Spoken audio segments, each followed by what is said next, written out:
est arrivé. Israfil a sonné la trompette de la résurrection. La terre a rejeté son contenu, et les gens sont sortis de leur tombe. Quand ce jeune homme effrayé est sorti de sa tombe, il a découvert le jour tant attendu, le jour de la résurrection. Que s'est-il passé à sa sortie? Quelles horreurs a-t-il vues? Soudain, Allah l'a ressuscité une nouvelle fois. Tous furent ramenés à la vie. C'était le jour du jugement. Un séisme terrible secoua la terre. Le ciel se fendit. Le second souffle de la trompette retentit, ressuscitant tous les morts. Le jeune homme sentit quelque chose l'attirer. Il ouvrit lentement les yeux et vit sa tombe se fissurer. Son corps reprenait vie. Il bougea, mal à l'aise. La terre explosa autour de lui. Il se retrouva debout sur un terrain étrange, jamais vu auparavant. Une plaine infinie, totalement plate. Le ciel au-dessus était déchiré, l'univers en chaos total. Il regarda autour de lui et vit les gens sortir des tombes, certains hurlant, d'autres complètement abasourdis. Les cris de panique s'intensifiaient. Il vit des mères fuir leurs enfants, chacun ne pensant qu'à soi. La terreur envahissait tous les cœurs. Observant ces scènes effrayantes, le jeune homme se rappela ce qu'il avait lu sur le jour du jugement. Souvenez-vous des versets décrivant ce jour fatidique. Le voilà qui le vit en réalité. Tout ce qu'il possédait s'est évaporé, ne lui restant que ses actes. Des moments d'angoisse passèrent, jusqu'à ce qu'une voix puissante emplisse l'univers. C'était le jour promis. Les gens se divisèrent en groupes, chacun se dirigeant vers un lieu précis. Les visages différaient, certains lumineux, d'autres sombres, certains affligés, d'autres joyeux. Ce jeune homme tenta de comprendre à quel groupe il appartenait. La peur s'insinuait dans son cœur, mais il se rappela que ses actes dans ce monde étaient dévoués à Allah. Il n'était pas parfait, mais il avait fait de son mieux. Cependant, face à l'ampleur de l'événement, nul ne se sentait à l'abri de la colère divine. Les pages volèrent dans le ciel, chacun recevant son livre. Ce jeune homme vit les gens recevoir leurs livres, submergés par les cris et les regrets. La panique montait. Son tour vint, il tendit la main, tremblant. Son livre tomba dans sa droite, ses péchés transformés en bonnes actions. Il leva les mains, louant Allah. Il vit les anges mener les coupables au jugement, où ils répondraient de tout. La scène était effrayante, mais il était serein, son livre dans la main droite. Le jugement commença. Ce jeune homme marchait avec les croyants vers le trône divin, majestueux, entouré d'anges. Les anges présentèrent les actes des hommes au Créateur. Il vit les actions des injustes et hypocrites exposées, eux tremblant de peur. Et leurs visages étaient noirs, tandis que les croyants attendaient avec des visages illuminés. Quand ce fut le tour de ce jeune homme, il se tenait entre les mains de Dieu.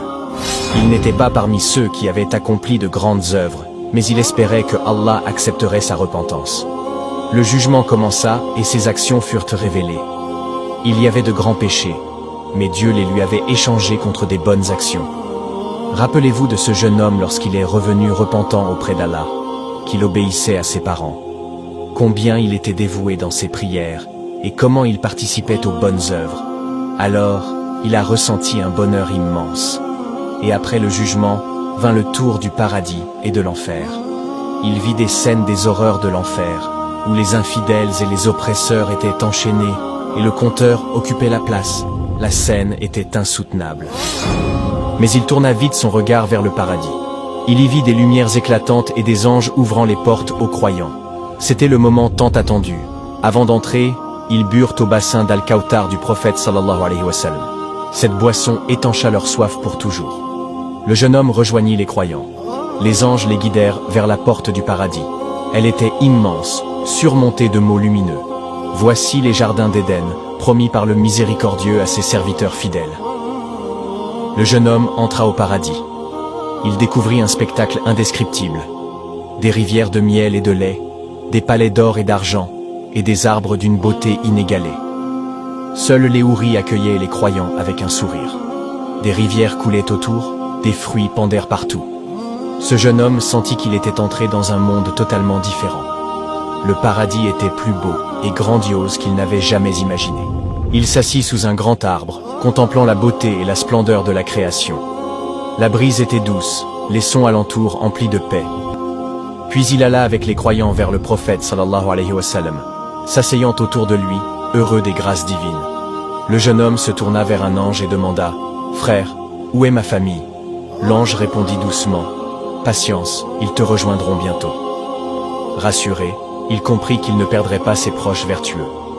Après un moment de repos au paradis, il ressentit quelque chose de nouveau. Son âme était légère et heureuse, mais il réalisa que rien ne ressemblait à ce sentiment. C'était l'éternité. Plus de fatigue, de douleur, de tristesse ou de séparation. Il savait qu'il était au paradis pour toujours, assis sous l'arbre.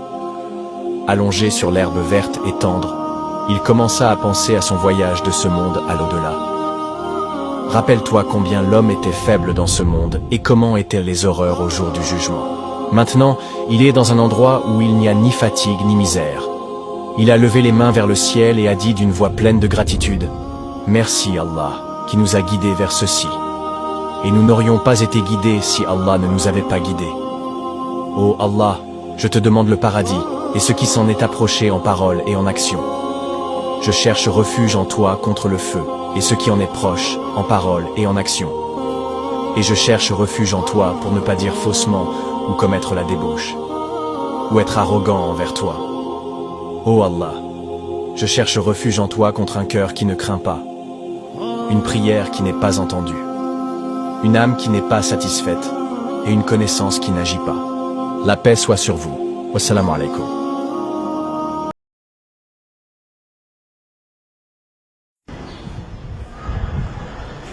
Assalamu alaikum.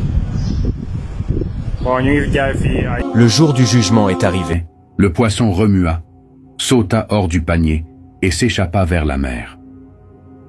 Par la volonté d'Allah subhanahu wa ta'ala, l'eau se figea autour du poisson, formant une sorte de tunnel, laissant une trace visible dans l'eau. Lorsqu'ils se réveillèrent, ils poursuivirent leur voyage sans que Yusha ibn Nun alayhi salam ne se souvienne de cet événement étonnant. Ils marchèrent encore toute la nuit et une partie du jour suivant.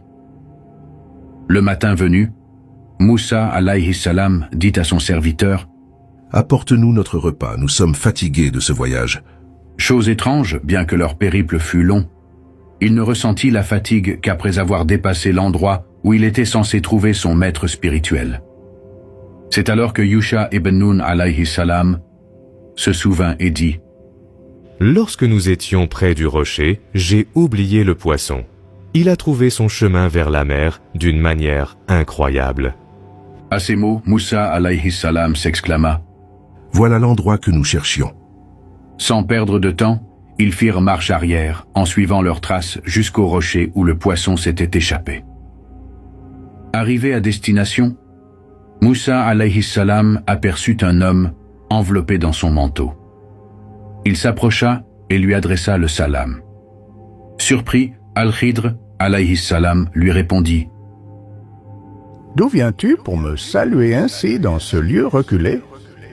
Moussa alayhi salam lui dit « Je suis Moussa. » Al-Khidr alayhi salam demanda « Le Moussa des Banu Israël ?» Il confirma « Oui, c'est bien moi. » Alors Moussa alayhi salam poursuivit. « Allah subhanahu wa ta'ala t'a accordé une science que j'ignore, et il m'a donné une science que tu ne connais pas.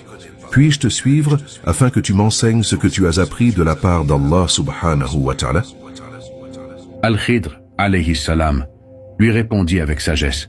« Tu ne pourras pas être patient avec moi. Comment pourrais-tu supporter ce que tu ne peux comprendre ?» Mais Moussa alayhi salam insista. « Si Allah subhanahu wa ta'ala le veut, tu me trouveras patient et je ne m'opposerai à rien de ce que tu feras. » C'est ainsi que débuta l'étonnant voyage de Moussa alayhi salam en compagnie de Al-Khidr alayhi salam, une épreuve de patience et d'apprentissage au travers d'actes dont le sens ne lui fut révélé qu'à la fin. Après que Moussa ait insisté pour suivre Al-Khidr alayhi salam, ce dernier lui posa une condition stricte. « Si tu veux me suivre, alors ne pose aucune question sur mes actes tant que je ne t'en aurai pas donné l'explication. » Moussa alayhi salam accepta cet engagement et ils commencèrent leur voyage ensemble. L'épreuve du bateau. Alors qu'ils marchaient le long de la mer, ils croisèrent une embarcation. Al-Khidr alayhi salam demanda au propriétaire de les laisser monter à bord. Par chance, les marins le reconnurent et acceptèrent de les embarquer sans demander de paiement. Peu après, Al-Khidr alayhi salam s'approcha du bateau et en arracha une planche, endommageant ainsi l'embarcation. Choqué, Moussa alayhi salam s'exclama: « Ces gens nous ont accueillis gratuitement sur leur navire, et toi, tu le sabotes, tu veux les faire sombrer. Voilà un acte très condamnable. » Al-Khidr alayhi salam répondit calmement: « Ne t'ai-je pas dit que tu ne pourrais pas être patient avec moi ?» Prenant conscience de son erreur, Moussa alayhi salam s'excuse immédiatement. « Ne me tiens pas rigueur de mon oubli, et ne me rends pas la tâche plus difficile. » Après cet incident, ils descendirent du bateau et poursuivirent leur route. L'épreuve de l'enfant. En continuant leur voyage, ils aperçurent un jeune garçon jouant avec d'autres enfants. Soudain, sans prévenir, Al-Khidr alayhi salam attrapa l'enfant et le tua. Horrifié, Moussa s'indigna. « Comment as-tu pu tuer une âme innocente sans raison légitime?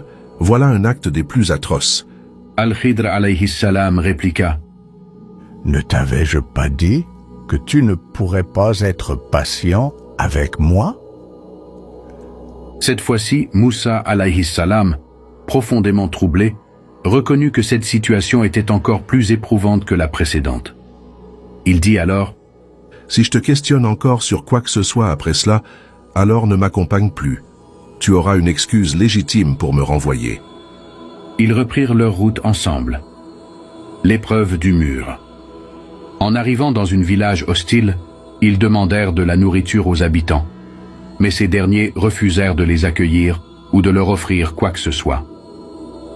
Malgré cette indifférence, Al-Khidr alayhi salam repéra un mur en ruine et le répara de ses propres mains. Étonné, Moussa alayhi salam protesta: « Ces gens nous ont refusé leur hospitalité et tu répares gratuitement leurs murs. Tu aurais pu leur demander une rémunération en échange. » C'en était trop. Al-Khidr alayhi salam déclara alors: « Il est temps pour nous de nous séparer. Mais avant cela, je vais t'expliquer les raisons de mes actes. » Le bateau. Ce navire appartenait à des pauvres gens qui gagnaient leur vie en mer. Je l'ai endommagé intentionnellement, car un roi tyrannique réquisitionnait de force tous les navires en bon état. En rendant celui-ci défectueux, j'ai protégé ces marins de la confiscation. L'enfant. Ses parents étaient de pieux croyants, mais leur fils, en grandissant, allait devenir une source de grande souffrance pour eux, les poussant vers la mécréance. Par la volonté d'Allah subhanahu wa ta'ala, j'ai mis fin à sa vie afin que son Seigneur leur accorde à la place un enfant meilleur, plus pur et plus miséricordieux. Le mur. Ce mur appartenait à 2 orphelins de la ville. Leur père était un homme pieux, et sous cette ruine se trouvait un trésor caché qu'Allah subhanahu wa ta'ala voulait préserver pour eux. Si le mur s'effondrait, les habitants cupides du village auraient accaparé ce trésor avant que les enfants ne soient en âge de le récupérer. C'est donc par miséricorde que je l'ai consolidé.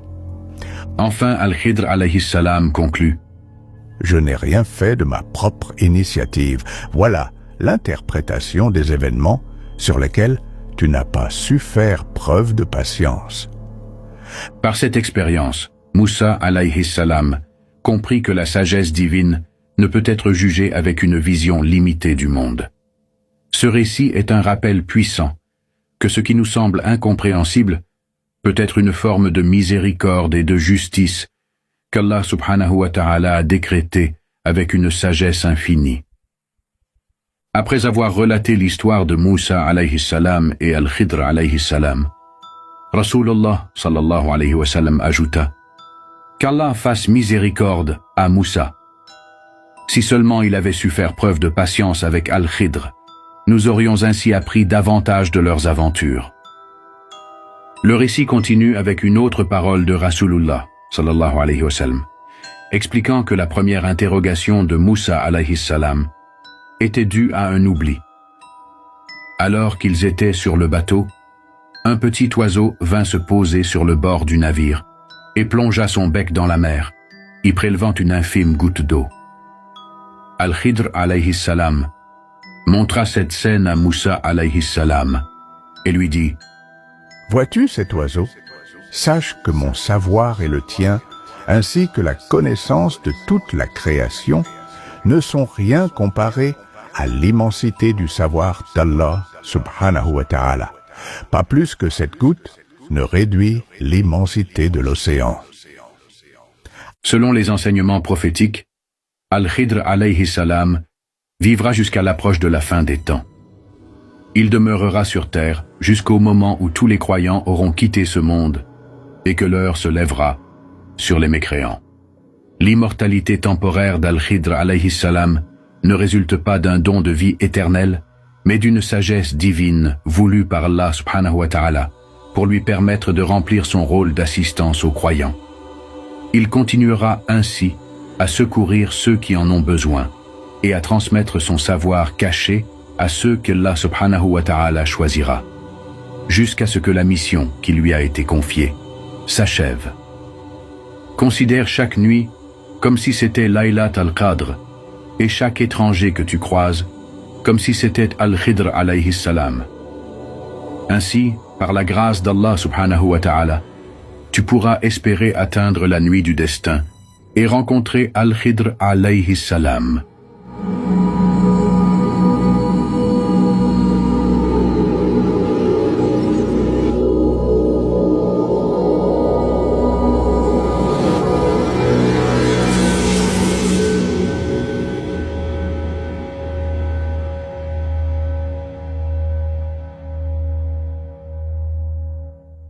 Celui qui aide à faire 5 raisons d'utiliser Vision pour éviter les نسألك يا من هو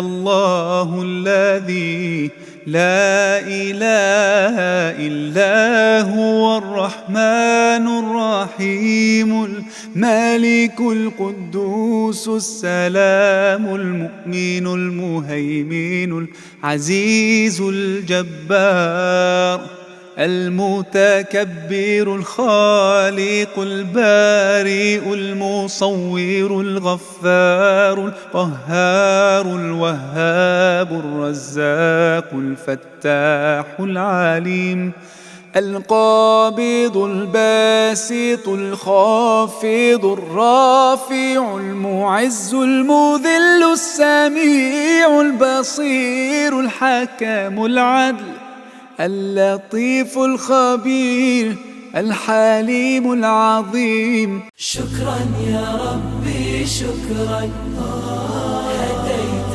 قلبي شكرا نورت دربي شكرا شكرا يا رب شكرا يا ربي شكرا هديت قلبي شكرا نورت دربي شكرا شكرا يا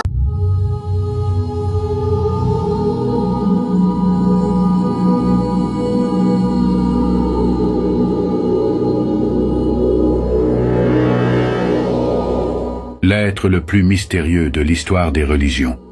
Al-Khidr alayhi salam. Qui est vraiment Al-Khidr? Est-il encore en vie? A-t-il un savoir caché donné par Allah subhanahu wa ta'ala? Aujourd'hui, plongeons dans l'histoire fascinante de ce personnage énigmatique, mentionné dans le Saint-Coran et les hadiths. L'histoire des religions évoque certaines figures énigmatiques, mais peu d'entre elles égalent la profondeur du mystère qui entoure Al-Khidr. Détenteur d'un savoir exceptionnel connu sous le nom de Ilm al-Ladun, la science divine accordée directement par Allah subhanahu wa ta'ala, il possède une connaissance qui englobe le passé et l'avenir.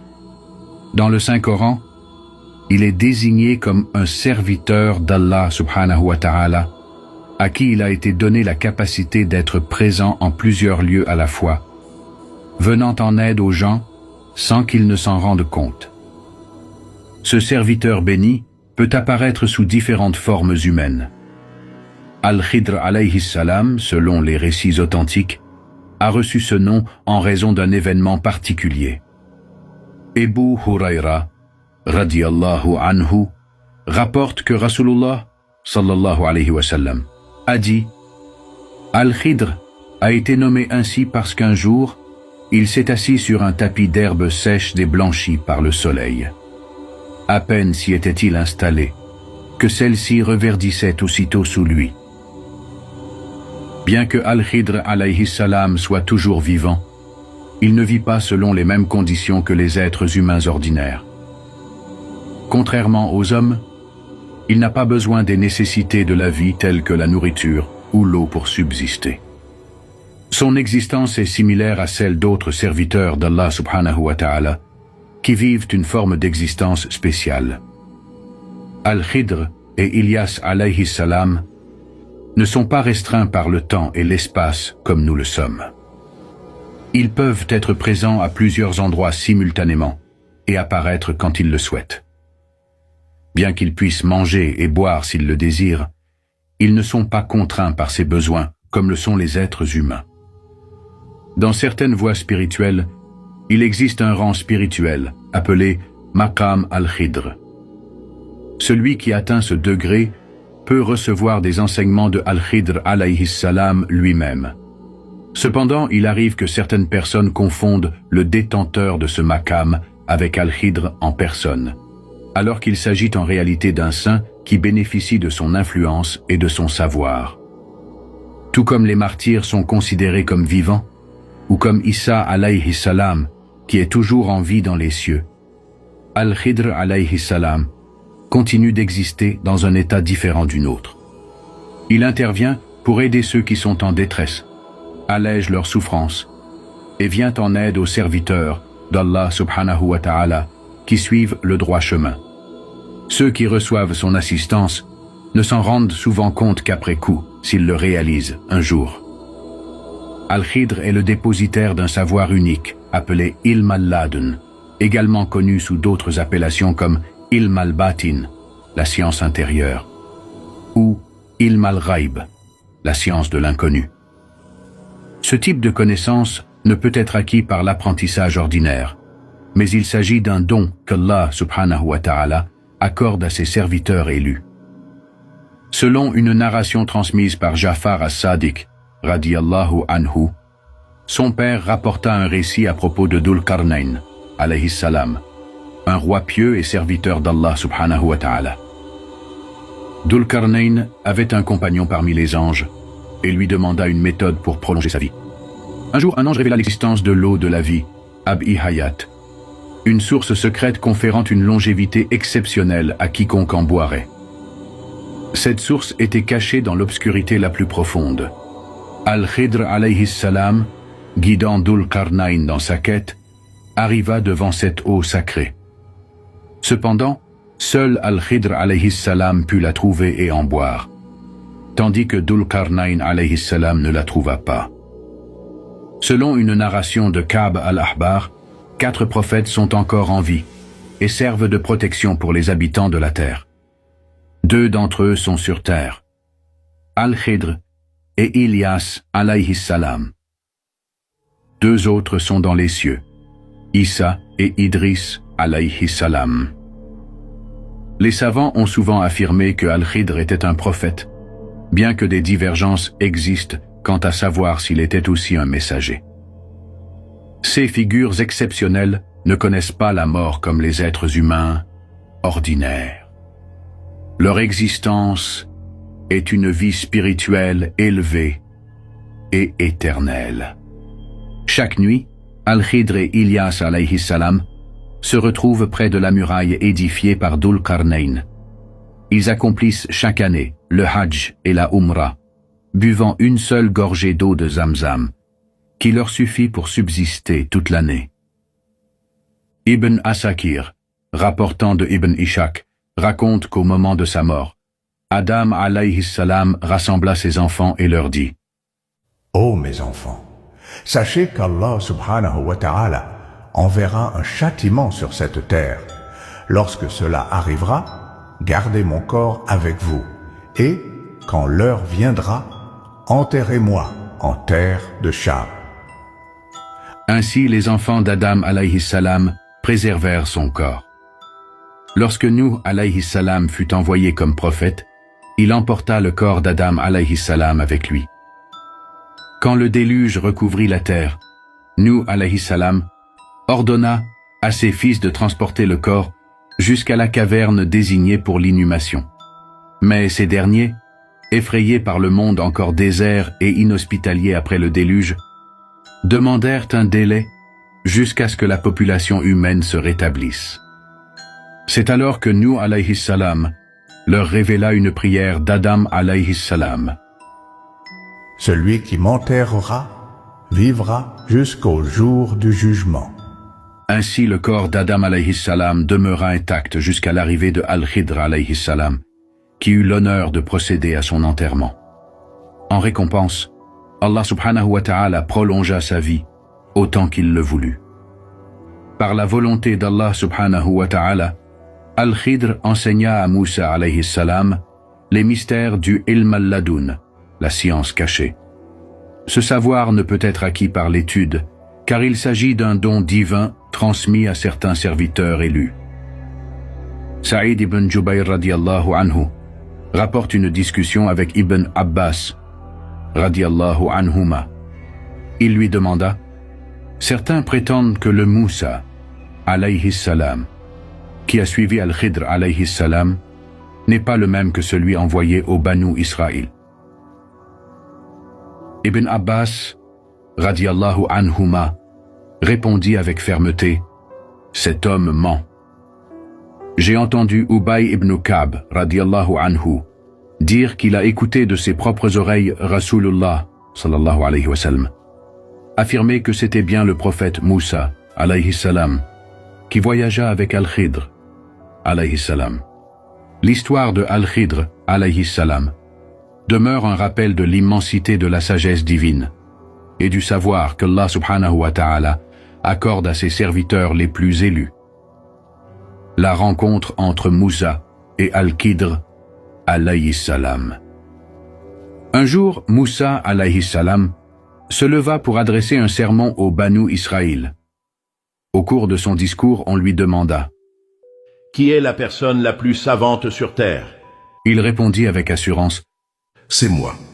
Cependant, Moussa alayhi salam ne dit pas: Allah subhanahu wa ta'ala est celui qui sait tout. En raison de cette omission, Allah subhanahu wa ta'ala le réprimanda et lui révéla: à l'endroit où se rejoignent les deux mers, il y a un de mes serviteurs qui est plus savant que toi.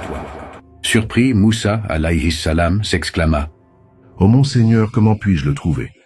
Allah subhanahu wa ta'ala lui donna alors un signe: prends un poisson dans un panier. Là où tu le perdras, c'est à cet endroit que tu trouveras mon serviteur.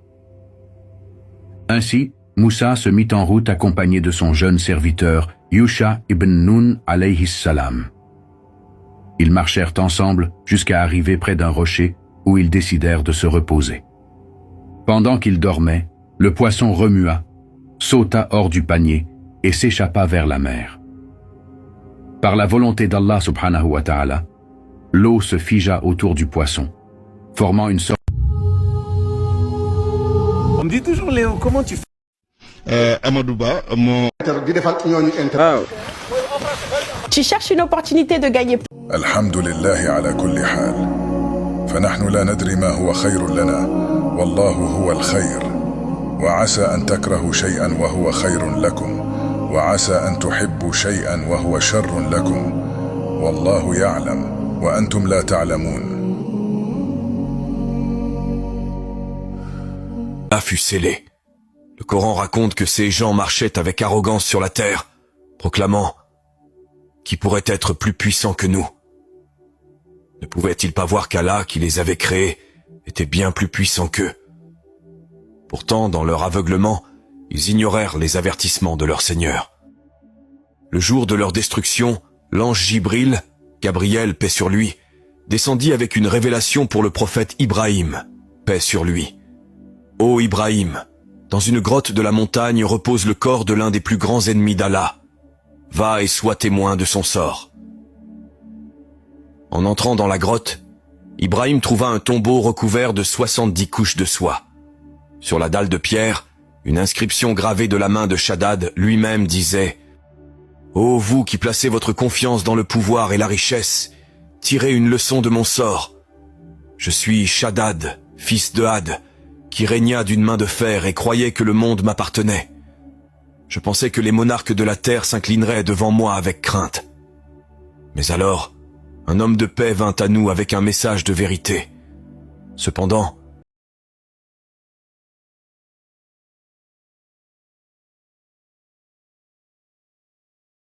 aveuglé par mon arrogance, je rejetais et méprisais ses paroles. Je défiais le Tout-Puissant et me crus invincible, mais le châtiment d'Allah s'abattit sur moi et mon peuple. Voyez ma fin et prenez conscience de ma chute. Le peuple de Had, avec Shaddad à sa tête, fut anéanti en 7 nuits et 8 jours consécutifs. Le vent qu'Allah déchaîna sur eux était d'une intensité jamais vue auparavant dans la création. L'ange Michaël, paix sur lui, qui connaît la mesure de chaque goutte de pluie et l'intensité de chaque rafale de vent, reconnut que cette tempête dépassait tout calcul angélique. Seul Allah connaissait l'ampleur de sa propre colère. Ces hommes de grande stature, mesurant plus de 40 mètres de haut, tentèrent de résister à la fureur du vent en s'ancrant dans la terre.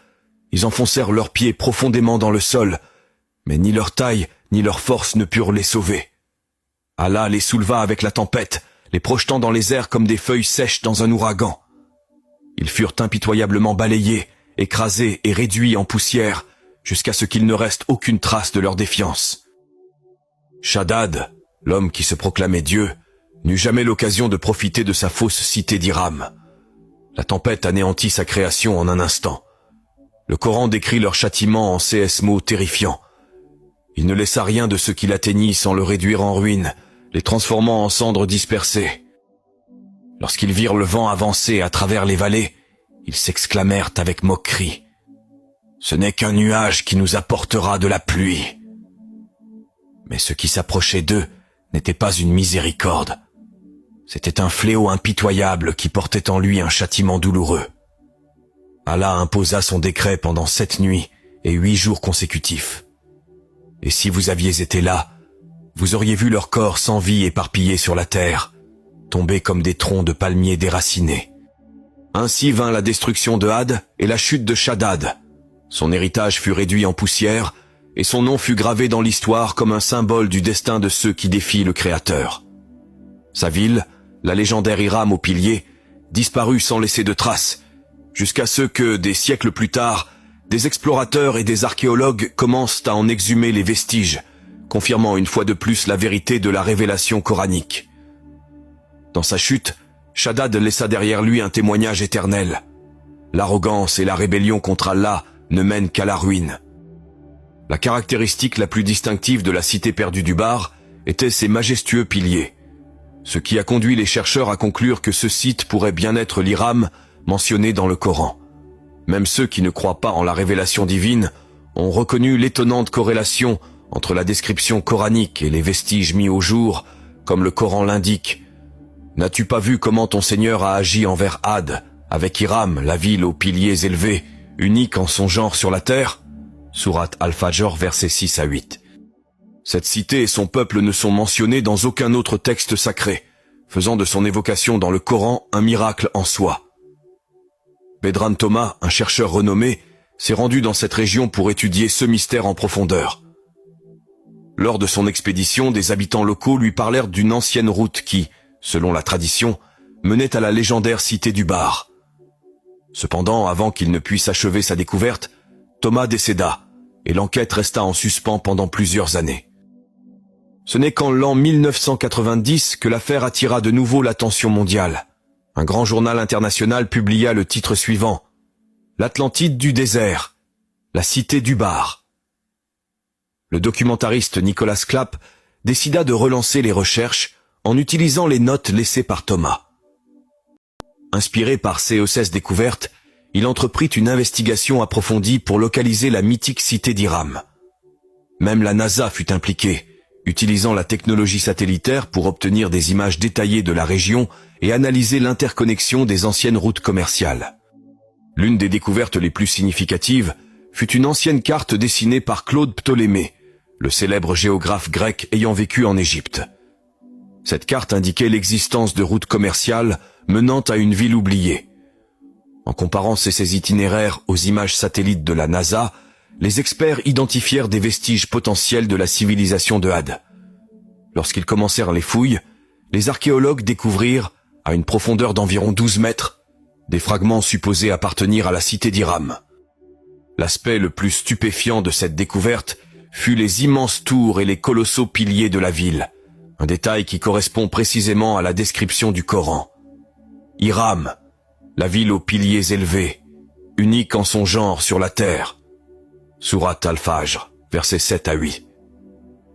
Le fait que seul le Coran mentionne cette civilisation et sa ville constitue une preuve irréfutable de son authenticité, réfutant ainsi l'affirmation erronée selon laquelle le Coran aurait emprunté ces informations à des écrits antérieurs. Le Coran ne se contente pas de présenter des récits historiques inconnus d'autres sources. Il corrige également les erreurs contenues dans les textes précédents et fournit des détails qui n'ont été confirmés que plusieurs siècles plus tard. Sur cette chaîne, nous explorons ces vérités en profondeur, en analysant les versets et les hadiths qui révèlent un savoir transcendant le temps. Même un souverain comme Shaddad, qui consacra sa vie à construire une cité remplie de luxe et de plaisirs terrestres, quitta finalement ce monde dans un profond regret. Si nous ne voulons pas faire partie de ceux qui se lamenteront sur leurs actions à leurs derniers instants, nous devons réfléchir à nos vies et effectuer les changements nécessaires avant qu'il ne soit trop tard. Qu'Allah nous protège d'être parmi ceux qui se repentent alors que le temps s'est déjà écoulé. Si un jour tu t'es senti seul dans cet immense univers, souviens-toi que cette chaîne est là pour toi. Afin que ce message ne se perde pas dans l'immensité d'Internet et atteigne davantage de personnes comme toi, ton soutien est crucial. Chaque nouvel abonné permet à cette connaissance de toucher un autre cœur. N'oublie pas de laisser un « j'aime » sur cette vidéo, de t'abonner et de laisser un commentaire pour soutenir ce travail. Tu peux également contribuer à nos projets en faisant un don via le bouton « Rejoindre ». À bientôt dans la prochaine vidéo. Qu'Allah te bénisse et te guide toujours sur le droit chemin. A fut scellé. Le Coran raconte que ces gens marchaient avec arrogance sur la terre. Ça aussi c'est les fous, ça gêne. All hands hoist the colors high. Heave ho, thieves and beggars, never shall we die. Now some have died and some are alive and Comment je gère les courses en voiture avec mes enfants? Shaddad, un souverain d'une arrogance sans limite, fut l'un des 3 tyrans mentionnés dans le Coran pour son opposition à la vérité et son défi envers le Créateur. Ce monarque rejeta non seulement la guidance d'Allah, mais osa se proclamer seigneur de la terre, s'érigeant en rival de l'unique et véritable souverain. Dans ses illusions de grandeur, il conçut l'idée d'un paradis terrestre, construisant une ville éblouissante ornée de pierres précieuses et d'or, croyant qu'en agissant ainsi, il atteindrait l'immortalité et la gloire éternelle. On raconte que son royaume, Iram, fut construit avec une opulence sans précédent, prenant des siècles à être achevé. 6 tours brillaient de joyaux incrustés, ses rues étaient d'une splendeur inégalée, et la magnificence de ses jardins semblait rivaliser avec les plaisirs même décrits dans l'au-delà. Cependant, cette cité, qui devait être le symbole de son pouvoir absolu, devint le témoignage du châtiment divin qui l'attendait. Aujourd'hui, les vestiges de cette civilisation ont été découverts, confirmant une fois de plus la vérité du message coranique. Le peuple de Had, que Shaddad gouvernait, avait été béni par la force, la richesse et des terres fertiles. Ils étaient connus pour leur grande taille et leur longévité, menant une vie d'abondance. Leurs palais et structures ornaient les collines, reflétant leur arrogance et leur croyance erronée que leurs réalisations les rendaient invulnérables au temps. À leur époque, la renommée de leur prospérité s'étendait partout, et leur pouvoir était inégalé. Cependant, avec l'arrogance vint la corruption. Dans leur mépris de la guidance divine, le peuple de Had oublia son Créateur, se reposant sur sa propre force et sa richesse. Lorsque, dans sa miséricorde infinie, Allah envoya le prophète Houd, paix sur lui, pour les avertir et les ramener sur le droit chemin, ils le reçurent avec moquerie et mépris. Dans leur folie, ils osèrent lui dire « Nous te voyons comme un insensé, et nous ne croyons pas en tes paroles. » Houd, avec patience et sincérité, répondit « Ô mon peuple, je ne suis pas un insensé, mais un messager du Seigneur des mondes. Je vous transmets son message et vous conseille avec loyauté. » Cependant, son peuple persista dans son incrédulité et, avec défiance, répondit « Tu ne nous apportes aucune preuve claire, et nous n'abandonnerons pas nos croyances à cause de ce que tu dis.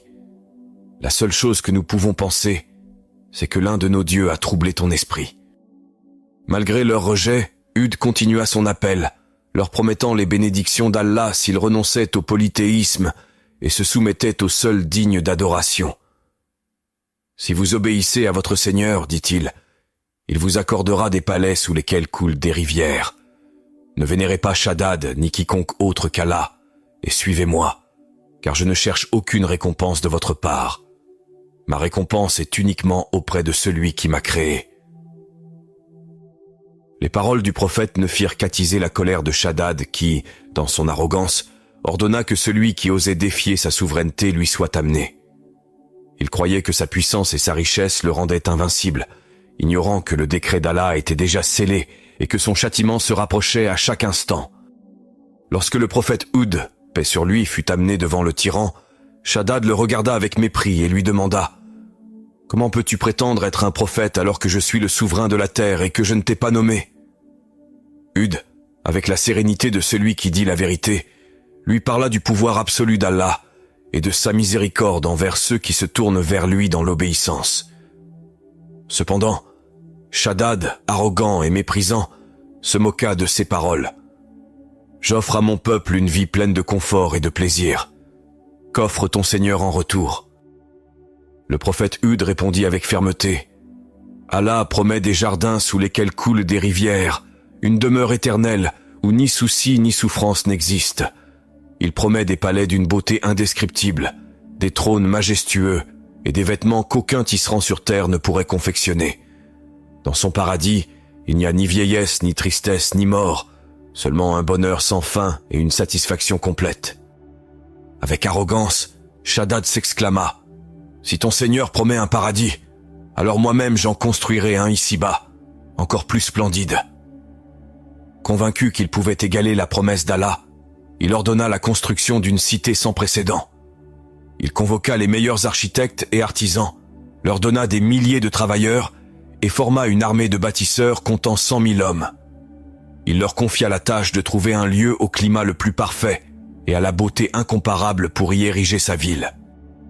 Shaddad envoya des émissaires dans tous les recoins de son royaume avec l'ordre de collecter tout l'or, l'argent, les perles et les rubis possibles. Il exigea aussi du musc, de l'ambre et du safran pour parfumer sa fausse demeure céleste. L'avidité du monarque provoqua une crise sans précédent. Le commerce s'effondra et le peuple, poussé par le désespoir, alla jusqu'à piller les tombes pour récupérer les richesses des défunts. Finalement, après des siècles de travail, la ville fut achevée. On disait que ses dômes brillaient de rubis et que ses murs resplendissaient de la pureté de l'argent et de l'or. 6 rivières n'avaient pas de rives couvertes de sable, mais de perles précieuses. Des arbres artificiels, faits de gemmes vertes, se dressaient dans les jardins avec des feuilles d'or et des fleurs d'argent. Dans leurs nids parfumés au musc, des oiseaux exotiques battaient des ailes, remplissant l'air d'un parfum enivrant. Lorsque le soleil touchait les tours dorées de la ville, il créait une lueur si aveuglante que même les regards les plus forts ne pouvaient la supporter. Lorsque les travaux furent achevés, Shaddad convoqua le prophète Houd et avec fierté lui dit « Voici mon paradis. N'est-il pas égal ou même supérieur à celui que tu décris? Hud, bouleversé par l'aveuglement de son peuple, répondit « Misérable es-tu, car dans ton arrogance tu défies ton Seigneur. Ne crains-tu pas le châtiment de celui qui a créé les cieux et la terre? Ne te demandes-tu pas quel sera ton destin final ?» Mais Shaddad, enveloppé dans son orgueil, répondit « Rien ni personne ne peut détruire cette cité. 6 palais s'élèvent au-dessus des montagnes, aussi solides que la terre elle-même. Aucun tremblement de terre ne peut les ébranler. » L'objectif de Shaddad n'était pas seulement de s'adonner à son opulence, mais aussi de soumettre toutes les nations sous son règne, exigeant qu'elles s'inclinent devant ses idoles et sa ville. Il n'avait aucune pitié pour ceux qui refusaient de lui obéir, les soumettant à des tortures impitoyables. Il créa les jardins d'Hiram, croyant qu'ils rivaliseraient avec le paradis d'Allah et serviraient de symbole éternel de sa grandeur.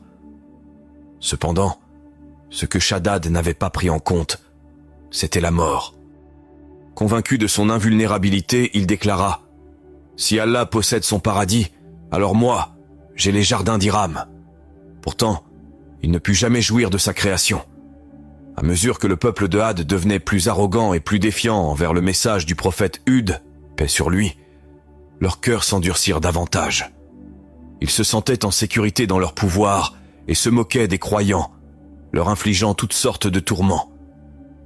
Avec insolence, ils défièrent Hud en disant « S'il existe réellement un châtiment pour nous, fais-le venir. » Lorsque les premiers signes de la colère divine commencèrent à se manifester, les rivières qui coulaient abondamment commencèrent à s'assécher, et la végétation autrefois luxuriante devint sèche et sans vie. Les magnifiques jardins d'Hiram, avec leurs vignes luxuriantes et leurs fruits incomparables, furent lentement consumés par une sécheresse accablante.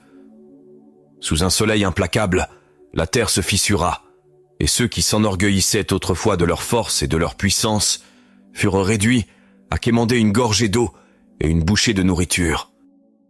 Le prophète Hud, paix sur lui, voyant le désespoir sur leur visage, fit un dernier appel.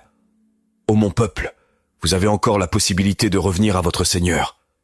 J'ai fidèlement transmis son message, mais si vous persistez dans votre entêtement, sachez qu'Allah vous remplacera par d'autres qui seront meilleurs que vous, car vous ne pouvez nuire à celui qui possède les cieux et la terre. » Cependant, l'arrogance du peuple de Had ne leur permit pas d'écouter, et ils persistèrent dans leur idolâtrie et leur adoration de leur tyran, Shaddad.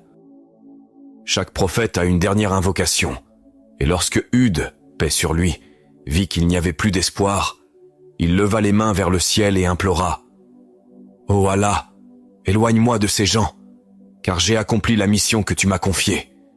J'ai transmis ton message, mais ils ont refusé d'écouter. Ils sont rebelles et arrogants. Envoie sur eux ton juste châtiment. » Le décret d'Allah fut scellé. Le Coran raconte que ces gens marchaient avec arrogance sur la terre, proclamant « Qui pourrait être plus puissant que nous ?» Ne pouvaient-ils pas voir qu'Allah, qui les avait créés, était bien plus puissant qu'eux? Pourtant, dans leur aveu, Shaddad, un souverain d'une arrogance sans limite,